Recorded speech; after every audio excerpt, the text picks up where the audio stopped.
ಧರ್ಮ ಸಂಸ್ಥಾಪನಾರ್ಥಾಯ ಸಂಭವಾಮಿ ಯುಗೆ ಯುಗೆ.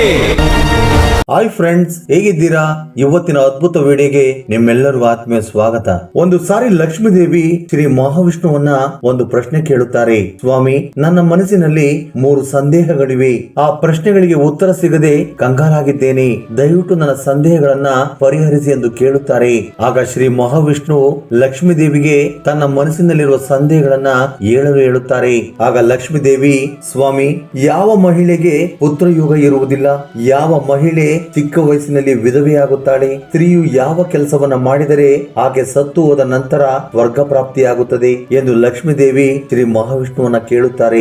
ಮಾನವ ಕಲ್ಯಾಣಕ್ಕೋಸ್ಕರ ಈ ಪ್ರಶ್ನೆಯನ್ನು ಕೇಳಿರುವ ಲಕ್ಷ್ಮೀ ದೇವಿಗೆ, ದೇವಿ, ನೀನು ಲೋಕ ಕಲ್ಯಾಣಕ್ಕೋಸ್ಕರ ತುಂಬಾ ಒಳ್ಳೆಯ ಪ್ರಶ್ನೆಗಳನ್ನೇ ಕೇಳಿದ್ದೀಯಾ. ಖಂಡಿತವಾಗಿಯೂ ನಿನ್ನ ಸಂದೇಹಗಳಿಗೆ ಉತ್ತರವನ್ನ ಕೊಡುತ್ತೇನೆ.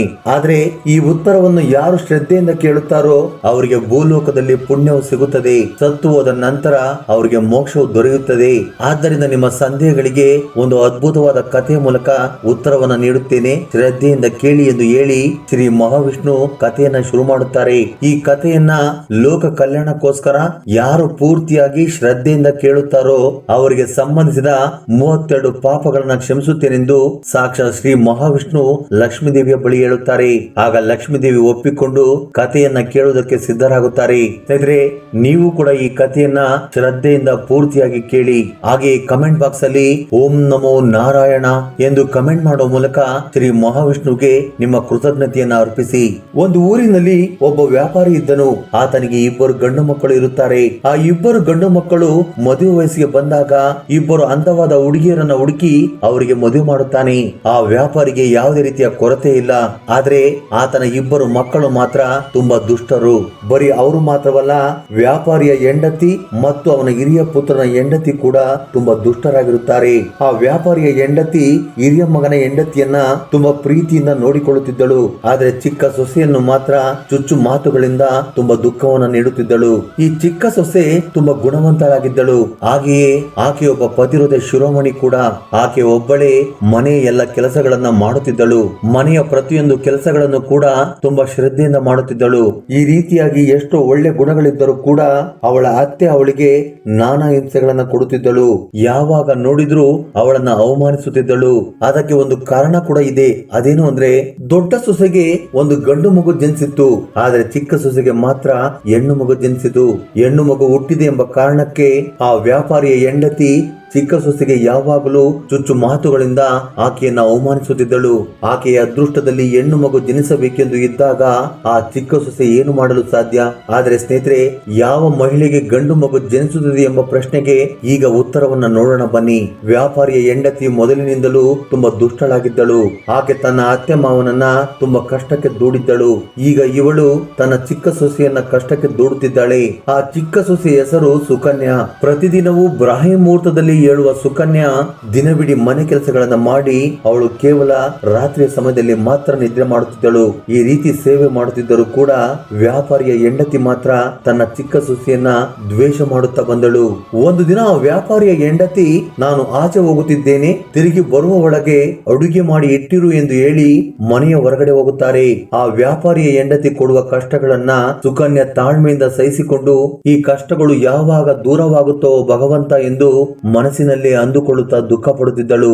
ಅದೇ ಸಮಯದಲ್ಲಿ ಯಾರೋ ಬಾಗಿಲನ್ನು ಬಡಿಯುವ ಶಬ್ದ ಕೇಳಿಸುತ್ತದೆ. ಅಡುಗೆ ಮಾಡು ಎಂದು ಹೇಳಿ ಹೋಗಿದ್ದ ಅತ್ತೆ ಇಷ್ಟು ಬೇಗ ಬಂದ್ರ ಅಂತೇಳಿ ಸುಕನ್ಯಾ ಭಯದಿಂದ ಬಾಗಿಲನ್ನು ತೆಗೆಯುತ್ತಾಳೆ. ಆಗ ಆಕೆ ಎದುರಿಗೆ ಒಬ್ಬ ಭಿಕ್ಷುಕ ಕಾಣಿಸುತ್ತಾನೆ. ಆಗ ಬ್ರಾಹ್ಮಣ ಭಿಕ್ಷುಕ, ತಾಯಿ, ನನಗೆ ತುಂಬಾ ಹಸಿವಾಗಿದೆ, ನನಗೆ ಸ್ವಲ್ಪ ಅನ್ನವನ್ನ ಕೊಡಿ ಎಂದು ಕೇಳುತ್ತಾನೆ. ಆಗ ಸುಕನ್ಯಾ ಆಲೋಚನೆ ಮಾಡುತ್ತಾಳೆ, ಬ್ರಾಹ್ಮಣನಿಗೆ ಅನ್ನ ಕೊಟ್ಟ ವಿಷಯ ಅಕಸ್ಮಾತ್ ಆಗಿ ನಮ್ಮ ಅತ್ತೆಗೆ ಗೊತ್ತಾದರೆ ರಾಧಾ ಅಂತ ಮಾಡುತ್ತಾರೆ ಎಂದು ಭಯ ಬೀಳುತ್ತಾಳೆ. ಆದ್ರೆ ಅತ್ತೆಗೆ ಭಯ ಬಿದ್ದು ಬ್ರಾಹ್ಮಣನಿಗೆ ಭೋಜನ ನೀಡದೆ ಹೋದ್ರೆ ಮಹಾಪಾಪ ಬರುತ್ತದೆ ಎಂದು ಆಲೋಚನೆ ಮಾಡುತ್ತಾಳೆ. ಹೀಗೆ ಆಲೋಚನೆ ಮಾಡಿದ ಸುಕನ್ಯಾ ಅತಿಥಿ ಧರ್ಮವನ್ನ ಪಾಲಿಸುತ್ತಾ ಆ ಬ್ರಾಹ್ಮಣ ಭಿಕ್ಷುಕನನ್ನ ಮನೆ ಒಳಗಡೆ ಕರೆಯುತ್ತಾಳೆ. ಕರೆಕ್ಟ್ ಆಗಿ ಆತನಿಗೆ ಭೋಜನ ಬಡಿಸುವ ಸಮಯಕ್ಕೆ ಆಕೆಯ ಅತ್ತೆ ಅಲ್ಲಿಗೆ ಬರುತ್ತಾಳೆ. ತನ್ನ ಮನೆಯಲ್ಲಿ ಆ ಬ್ರಾಹ್ಮಣ ಭಿಕ್ಷುಕ ಊಟ ಮಾಡುತ್ತಿರುವುದನ್ನು ನೋಡಿ ಅವಳಿಗೆ ತುಂಬಾ ಕೋಪ ಬರುತ್ತದೆ. ಆಗ ಆ ವ್ಯಾಪಾರಿಯ ಹೆಂಡತಿ ಆ ಭಿಕ್ಷುಕ ತಿನ್ನುತ್ತಿದ್ದ ಅನ್ನವನ್ನ ಹೊರಗಡೆ ಎಸೆದು ತೆಗೆದು ಸುಕನ್ಯಳನ್ನ ಬಾಯಿಗೆ ಬಂದ ಹಾಗೆ ಬೈಯುತ್ತಾಳೆ. ಆಗ ಸುಕನ್ಯಾ, ಅತ್ತೆ, ನನ್ನ ಪಾಲಿನ ಅನ್ನವನ್ನು ಮಾತ್ರ ಕೊಟ್ಟಿದ್ದೇನೆ, ಇದರಲ್ಲಿ ಕೋಪ ಮಾಡಿಕೊಳ್ಳುವ ವಿಷಯ ಏನೂ ಇಲ್ಲ. ಮನೆಗೆ ಬಂದ ಅತಿಥಿಗಳನ್ನ ಊಟ ನೀಡದೆ ಕಳಿಸಬಾರದೆಂದು ನಮ್ಮ ಶಾಸ್ತ್ರಗಳು ಹೇಳುತ್ತವೆ. ಭವತಿ ಭಿಕ್ಷಾನ್ ದೇಹಿ ಎಂದು ಕೇಳಿದ ಭಿಕ್ಷುಕನನ್ನ ಖಾಲಿ ಹೊಟ್ಟೆಯಲ್ಲಿ ಕಳಿಸುವುದು ಗೌರವ ತಂದು ಕೊಡುವುದಿಲ್ಲ ಎಂದು ಸುಕನ್ಯೆ ಹೇಳುತ್ತಾಳೆ. ಆದ್ರೆ ಆಕೆಯ ಅತ್ತೆ ಮಾತ್ರ ಅದನ್ನ ಒಪ್ಪಿಕೊಳ್ಳುತ್ತಿಲ್ಲ. ಸುಕನ್ಯಳನ್ನ ಚೆನ್ನಾಗಿ ಬೈದು ಕೋಪದಲ್ಲಿ ಅವಳನ್ನ ಒಡೆದು ಮನೆಯಿಂದ ಹೊರಗೆ ಕಳಿಸುತ್ತಾಳೆ. ತುಂಬಾ ಸಮಯದವರೆಗೂ ಸುಕನ್ಯಾ ಅಳುತ್ತಾ ಮನೆಯ ಆಚೆ ನಿಂತುಕೊಳ್ಳುತ್ತಾಳೆ. ಎಷ್ಟೇ ಸಮಯವಾದರೂ ಕೂಡ ತನ್ನ ಅತ್ತೆಯ ಮನಸ್ಸು ಕರಗದೆ ಇದ್ದಾಗ ಬೇರೆ ದಾರಿ ಇಲ್ಲದೆ ಸುಕನ್ಯಾ ತುಂಬಾ ದುಃಖದಿಂದ ತನ್ನ ತವರು ಮನೆಗೆ ಹೋಗಲು ನಿರ್ಧಾರ ಮಾಡುತ್ತಾಳೆ. ತವರು ಮನೆಗೆ ಹೋಗುವ ದಾರಿಯಲ್ಲಿ ಒಂದು ದೊಡ್ಡ ಅಡವಿ ಇದೆ. ಆ ಅಡವಿಯಲ್ಲಿ ಸುಕನ್ಯಾ ತುಂಬಾ ನೋವಿನಿಂದ ಪ್ರಯಾಣ ಮಾಡುತ್ತಿದ್ದಾಳೆ. ಆಗ ತುಂಬಾ ಭಯಂಕರವಾದ ಮಳೆ ಶುರುವಾಗುತ್ತದೆ. ಆಗ ಮಳೆಯಿಂದ ತಪ್ಪಿಸಿಕೊಳ್ಳಲು ಸುಕನ್ಯಾ ಒಂದು ಮರದ ಕೆಳಗೆ ನಿಂತುಕೊಳ್ಳುತ್ತಾಳೆ. ಆಗ ಆ ಮರದ ಪಕ್ಕ ಒಂದು ಚಿಕ್ಕ ಗುಡಿಸಲು ಇರುವುದನ್ನು ನೋಡಿ ಸುಕನ್ಯಾ ಗುಡಿಸಲಿನ ಒಳಗಡೆ ಹೋಗುತ್ತಾಳೆ. ಅಲ್ಲಿಗೆ ಹೋಗಿ ನೋಡಿದ ನಂತರ ಆ ಬ್ರಾಹ್ಮಣ ಭಿಕ್ಷುಕ ಅವಳಿಗೆ ಕಾಣಿಸುತ್ತಾರೆ. ಇದಕ್ಕೂ ಮೊದಲು ತನ್ನ ಮನೆಗೆ ಬ್ರಾಹ್ಮಣ ವೇಷಧಾರಿಯಾಗಿ ಬಂದಿದ್ದು ಬೇರೆ ಯಾರು ಅಲ್ಲ, ಸಾಕ್ಷಾತ್ ಶ್ರೀ ಮಹಾವಿಷ್ಣು. ಆ ಬ್ರಾಹ್ಮಣ ವೇಷಧಾರಿ ಶ್ರೀ ಮಹಾವಿಷ್ಣು, ತಾಯಿ, ನಿನ್ನ ಬಗ್ಗೆ ನನಗೆ ಪೂರ್ತಿಯಾಗಿ ಗೊತ್ತು. ನೀನು ಕೇವಲ ಹೆಣ್ಣು ಮಗುಗೆ ಜನ್ಮವನ್ನು ನೀಡಿದ್ದೀಯ ಎನ್ನುವ ನೆಪದಲ್ಲಿ ನಿನ್ನ ಅತ್ತೆ ನಿನಗೆ ತುಂಬಾ ಅವಮಾನ ಮಾಡುತ್ತಿದ್ದಾಳೆ. ಆದ್ರೆ ನೀನು ಗಾಬರಿಯಾಗಬೇಡ. ನಾನು ನಿನಗೆ ಒಂದು ತಾಳೆ ಪತ್ರವನ್ನ ಕೊಡುತ್ತೇನೆ. ಆ ಪತ್ರದಲ್ಲಿ ಬರೆದಿರುವುದನ್ನ ನೀನು ಚಾಚು ತಪ್ಪದೆ ಪಾಲಿಸಬೇಕು. ಆಗ ನಿನಗೆ ಗುಣವಂತನಾಗಿರುವ ಪುತ್ರನು ಜನಿಸುತ್ತಾನೆಂದು ಹೇಳಿ ಶ್ರೀಮನ್ನಾರಾಯಣರು ಅದೃಶ್ಯರಾಗುತ್ತಾರೆ. ಈ ಚಮತ್ಕಾರವನ್ನು ನೋಡಿದ ಸುಕನ್ಯಾ ತುಂಬಾ ಸಂತೋಷ ಪಡುತ್ತಾಳೆ. ಅದೇ ಸಮಯದಲ್ಲಿ ಸುಕನ್ಯಳನ್ನು ಹುಡುಕಿಕೊಂಡು ಬಂದ ಆಕೆ ಗಂಡನಿಗೆ ನಡೆದ ಘಟನೆಯನ್ನ ಎಳೆ ಎಳೆಯಾಗಿ ಬಿಚ್ಚಿಡುತ್ತಾಳೆ. ಆ ನಂತರ ಅವರಿಬ್ಬರು ಆ ಅಡವಿಯಲ್ಲಿ ವಾಸ ಮಾಡಬೇಕೆಂದು ನಿರ್ಧಾರ ಮಾಡುತ್ತಾರೆ. ಆಗ ಅಲ್ಲಿ ವಾಸ ಮಾಡುತ್ತಿರುವ ಸುಕನ್ಯೆಗೆ ಪುತ್ರನನ್ನು ಪಡೆಯುವ ಬಗ್ಗೆ ಆಲೋಚನೆ ಬರುತ್ತದೆ. ನನಗೂ ಕೂಡ ಒಬ್ಬ ಪುತ್ರನಿದ್ದರೆ ನನ್ನ ಅತ್ತೆಯು ನನಗೆ ತುಂಬಾ ಗೌರವವನ್ನು ನೀಡುತ್ತಾರೆಂದು ಭಾವಿಸುತ್ತಾಳೆ. ತಕ್ಷಣ ಶ್ರೀ ಮಹಾವಿಷ್ಣು ಕೊಟ್ಟಿರುವ ತಾಳೆ ಪತ್ರವನ್ನ ತೆಗೆದು ಓದುವುದಕ್ಕೆ ಶುರು ಮಾಡುತ್ತಾಳೆ. ಯಾವ ಸ್ತ್ರೀಯು ತನಗೆ ಪುತ್ರನು ಜನಿಸಬೇಕೆಂದು ಕೊಂಡಿರುತ್ತಾಳೋ ಆಕೆಯು ತನ್ನ ಗಂಡನ ಎಡಭಾಗದಲ್ಲಿ ಮಲಗಬೇಕೆಂದು ಆ ತಾಳೆ ಪತ್ರದಲ್ಲಿ ಬರೆದಿದೆ. ಹೀಗೆ ಮಾಡುವುದರಿಂದ ಮೂಗಿನ ಮೂಲಕ ಬಲವಾಗಿ ಶ್ವಾಸವನ್ನ ತೆಗೆದುಕೊಳ್ಳುತ್ತಾರೆ. ನೀವು ನಿಮ್ಮ ಗಂಡನ ಎಡಭಾಗದಲ್ಲಿ ಮಲಗಿದರೆ ಎಡಮೂಗಿನ ಒಳ್ಳೆ ತೆರೆಯುತ್ತದೆ. ಪುತ್ರ ಪ್ರಾಪ್ತಿಗೋಸ್ಕರ ಸೇರುವ ದಂಪತಿಗಳು ಪುರುಷನ ಬಲ ಮೂಗಿನ ಒಳ್ಳೆಯಿಂದ ಉಸಿರನ್ನು ತೆಗೆದುಕೊಳ್ಳುವ ಸಮಯದಲ್ಲಿ ಸೇರಬೇಕಾಗುತ್ತದೆ. ಮುಟ್ಟಾದ 4 ದಿನಗಳ ನಂತರ 5ನೇ ದಿನ ಗಂಡನ ಜೊತೆ ಲೈಂಗಿಕವಾಗಿ ಸೇರಿದರೆ ಹೆಣ್ಣು ಮಗು ಜನಿಸುತ್ತದೆ. ಅದೇ 6ನೇ ದಿನ ಗಂಡನ ಜೊತೆ ಶೃಂಗಾರದಲ್ಲಿ ಪಾಲ್ಗೊಂಡರೆ ಗಂಡು ಮಗು ಜನಿಸುತ್ತದೆ.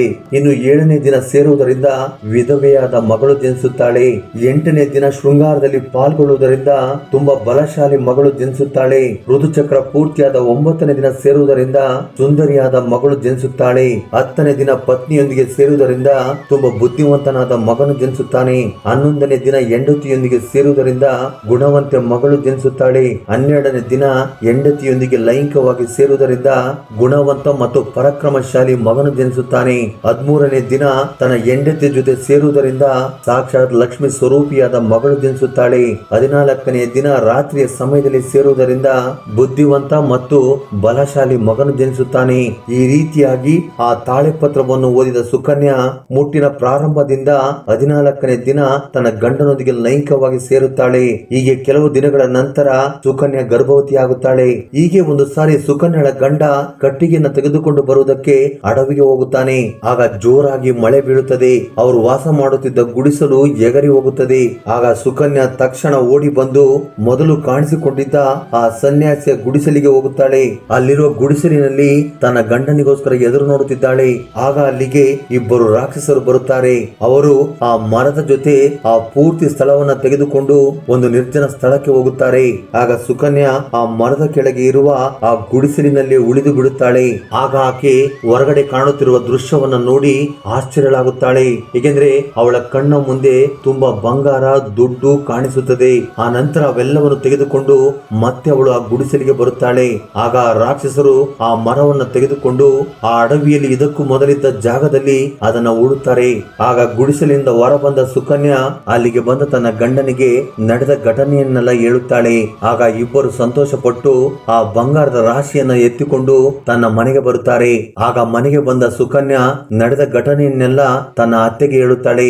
ಆದ್ರೆ ಆ ಅತ್ತೆಗೆ ಮತ್ತೆ ಸುಕನ್ಯಳನ್ನ ಕಂಡು ತುಂಬಾ ಕೋಪ ಬರುತ್ತದೆ. ಅಯ್ಯೋ ನನ್ನ ಸೊಸೆಯೇ, ಬುದ್ಧಿ ಇಲ್ಲದವಳೆ, ಇಷ್ಟು ಸಣ್ಣ ಪ್ರಮಾಣದ ಚಿನ್ನವನ್ನು ಮಾತ್ರ ತೆಗೆದುಕೊಂಡು ಬಂದಿದ್ದೀಯಾ? ನಿನ್ನ ಸ್ಥಾನದಲ್ಲಿ ನಾನು ಇದ್ದಿದ್ದರೆ ಇದಕ್ಕಿಂತ ಹೆಚ್ಚು ಬಂಗಾರವನ್ನ ನಾನು ಹೊತ್ತುಕೊಂಡು ಬರುತ್ತಿದ್ದೆ ಎಂದು ಆಕೆಯನ್ನ ಬೈಯುತ್ತಾ, ನಾನು ಹೋಗಿ ಬಂಗಾರದ ರಾಶಿಯನ್ನ ಹೊತ್ತುಕೊಂಡು ಬರುತ್ತೇನೆಂದು ಹೇಳಿ ಸುಕನ್ಯಾ ಹೋಗಿ ನಿಂತುಕೊಂಡಿದ್ದ ಅದೇ ಗುಡಿಸಲಿಗೆ ಹೋಗಿ ನಿಂತುಕೊಳ್ಳುತ್ತಾಳೆ. ಅಲ್ಲಿಗೆ ಹೋಗಿ ರಾಕ್ಷಸರು ಬರುವ ಸಮಯಕ್ಕೆ ಎದುರು ನೋಡುತ್ತಿದ್ದಾಳೆ. ಆಕೆ ಎದುರು ನೋಡಿದ ಫಲವಾಗಿ ರಾಕ್ಷಸರು ಅಲ್ಲಿಗೆ ಬರುತ್ತಾರೆ. ಆಗ ರಾಕ್ಷಸರು ಆ ಮರವನ್ನು, ಆ ಸ್ಥಳವನ್ನು ತೆಗೆದುಕೊಂಡು ಹೋಗಿ ಒಂದು ದೊಡ್ಡ ಪರ್ವತದ ಮೇಲೆ ಇಡುತ್ತಾರೆ. ಆಗ ಆಕೆಯ ಅತ್ತೆಗೆ ಕೋಪ ಬಂದು ಆ ರಾಕ್ಷಸರನ್ನ ಬೈಯುವುದಕ್ಕೆ ಶುರು ಮಾಡುತ್ತಾಳೆ. ಆ ಮಾತನ್ನು ಕೇಳಿದ ರಾಕ್ಷಸರಿಗೆ ಆ ಮರದ ಕೆಳಗಡೆ ಇರುವ ಗುಡಿಸಲಿನಲ್ಲಿ ಒಬ್ಬ ಮುದುಕಿ ಇದ್ದಾಳೆಂದು ಗೊತ್ತಾಗುತ್ತದೆ. ಆಗ ಆ ಮುದುಕಿಯನ್ನ ಹೊರಗಡೆ ಎಳೆದು ಆ ಹಿಮ ಪರ್ವತದ ಮೇಲೆ ಬಿಸಾಕುತ್ತಾರೆ. ಅಲ್ಲಿಯೇ ಆಕೆಯ ಅತ್ತೆ ಸತ್ತು ಹೋದ ನಂತರ ಸುಕನ್ಯಾ ಆಕೆಯ ಅತ್ತೆಯನ್ನ ಹುಡುಕಿಕೊಂಡು ಆ ಮರದ ಬಳಿಗೆ ಬರುತ್ತಾಳೆ. ಆ ಮರದ ಕೆಳಗಡೆ ಇರುವ ಗುಡಿಸಲಿನಲ್ಲಿ ಆಕೆಯ ಅತ್ತೆ ಇಲ್ಲದಿರುವುದನ್ನು ನೋಡಿ ಅತ್ತೆ ಸತ್ತು ಹೋಗಿದ್ದಾಳೆಂದು ಸುಕನ್ಯೆಗೆ ಅರ್ಥವಾಗುತ್ತದೆ. ಸ್ನೇಹಿತರೆ, ಶ್ರೀ ಮಹಾವಿಷ್ಣು ಇಷ್ಟೆಲ್ಲ ಹೇಳಿದ ನಂತರ ಪುತ್ರ ಪ್ರಾಪ್ತಿಗೋಸ್ಕರ ಏನು ಮಾಡಬೇಕೆಂದು ಅರ್ಥವಾಯಿತು ಅಲ್ಲವೇ? ಈ ವಿಡಿಯೋ ಬಗ್ಗೆ ನಿಮ್ಮ ಅಭಿಪ್ರಾಯ, ಅನಿಸಿಕೆಗಳನ್ನ ಕಮೆಂಟ್ ಬಾಕ್ಸ್ ಅಲ್ಲಿ ಕಮೆಂಟ್ ಮಾಡಿ. ಹಾಗೆ ಈ ವಿಡಿಯೋ ನಿಮ್ಗೆ ಇಷ್ಟವಾಗಿದ್ದರೆ ದಯವಿಟ್ಟು ಲೈಕ್ ಮಾಡುವುದನ್ನ ಮರೆಯಬೇಡಿ. ಜೈ ಶ್ರೀ ಕೃಷ್ಣ ವಾಸುದೇವ. ಧನ್ಯವಾದಗಳು.